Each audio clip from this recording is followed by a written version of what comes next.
সাইয়েদনা মুসাকে আল্লাহ ডেকে বললেন, ও মুসা, তুমি নাকি মরতে চাও না, খালি মারতে চাও।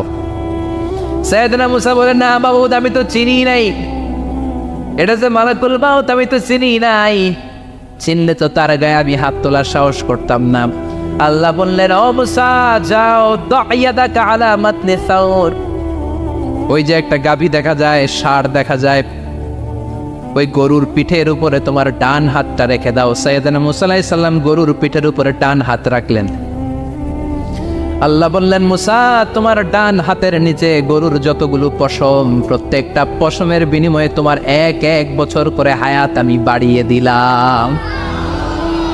মরতে যখন চাও না, মারতে যখন চাও, আরো কয়েক বছর মারো, হায়াত আমি বাড়িয়ে দিলাম। মুসা আলাইহিস সালাম বললেন, আল্লাহ সুম্মা মাযা, এই হাতের নিচে গরুর যত পশম তত আমার হায়াত বেড়ে যাবে। ধরলাম হাতের নিচে 2000 পশম, 2000 বছর হায়াত বাড়িয়ে দিলেন, কিন্তু সুম্মা মাদা, 2000 বছর পরে কি হবে আগে ওইটা কোন, ওই ঝামেলাটা ভাঙে আগে। আল্লাহ বললেন, মূসা সুম্মাল মাউত, তারপরে তো তোমাকে মরতেই হবে, এই পৃথিবীতে আসলেই মরতে হয়। কুল্লু নাফসিন যায়িকাতুল মাউত, এই পৃথিবীতে যারা একবার আসবে তাদেরকেই মরতে হবে, ঠিক কিনা?